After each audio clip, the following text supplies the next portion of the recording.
What a great day November 13th, 2022 was, in my opinion, because at a gala held in New York City, your organization awarded its highest honors to former President Donald Trump. And you gave him credit, you gave him props for being, quote unquote, the best friend Israel ever had in the White House. I definitely think his record deserves that statement. Tell us a little bit about how you gave Trump respect. We are the only significant Jewish group that honored Donald Trump and told him, thank you. Thank you for being the greatest friend Israel has ever had in the White House, ever. We gave him our Theodore Herzl Award. This is an award we've given 7 or 8 times throughout our history. Yeah, we've given it to David Ben-Gurion, Menachem Begin, Winston Churchill, Lord Balfour. So only the biggest public officials in the world have received this, and we thought Donald Trump deserved this because he moved the embassy from Tel Aviv to Jerusalem. He recognized the Golan Heights as being sovereign territory for the Jews. He cut off all the aid to the Palestinian Arabs. He cut off all the aid to UNRWA.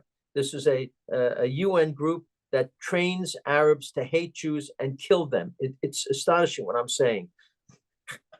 And he made peace with a number of Muslim countries: Bahrain, United Arab Emirates, Sudan, and Morocco. And so he deserved for Jews to say thank you. And instead, the Jews have never supported him. Maybe 20% of the Jews voted for him. 80% voted for Hillary Clinton, for Joe Biden over Donald Trump, even though he's the greatest friend that Israel has ever had. And by the way, he was a pretty good president for America as well. Things were pretty good in America under Donald Trump. So we honored him. And when he walked in that room in New York City, in Pier 60, he got a 5-minute standing ovation. They wouldn't stop applauding.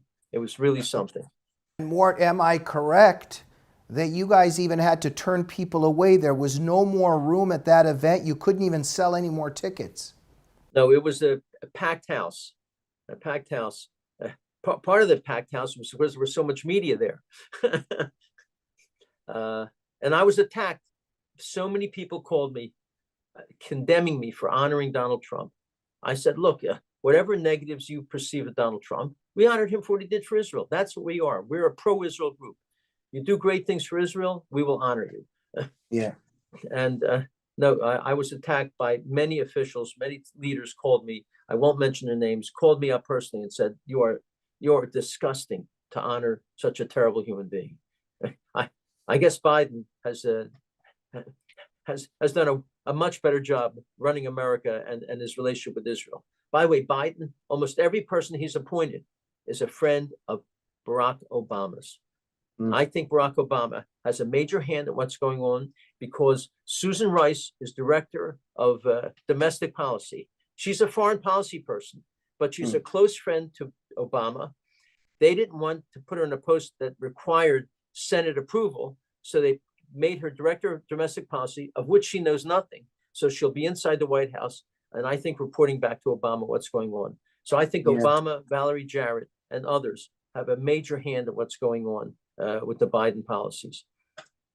And we've got Jewish Americans upset at you about the Trump thing. He, the best friend of Israel in terms of being president, Biden gives money to the Palestinian Authority and praises people like Rashida Tlaib.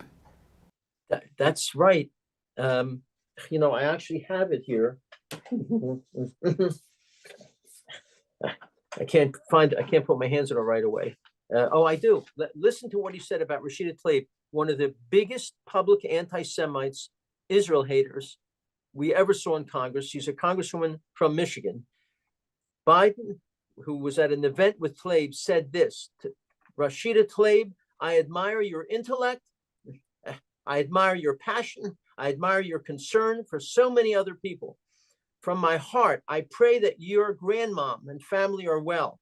I promise you, I'll do everything to see to it that they're well. You're a fighter. God thanks you for being such a great fighter." Praising a monstrous anti-Semite. It's as if he praised David Duke, as if he praised Louis Farrakhan. She is at that level of hatred. And this is what he said. And let me tell you, we're the only Jewish group that condemned him for this horrible speech praising a Jew hater. And by the way, America hater as well. And yet, this is who we have in the White House. Yeah. And he gets, and he's found no negative consequences for his anti-Israel policies. We're really the only group that has come out condemning him for this. And thank you for doing that. Thank you for something else, too. More recently in the Jerusalem Post,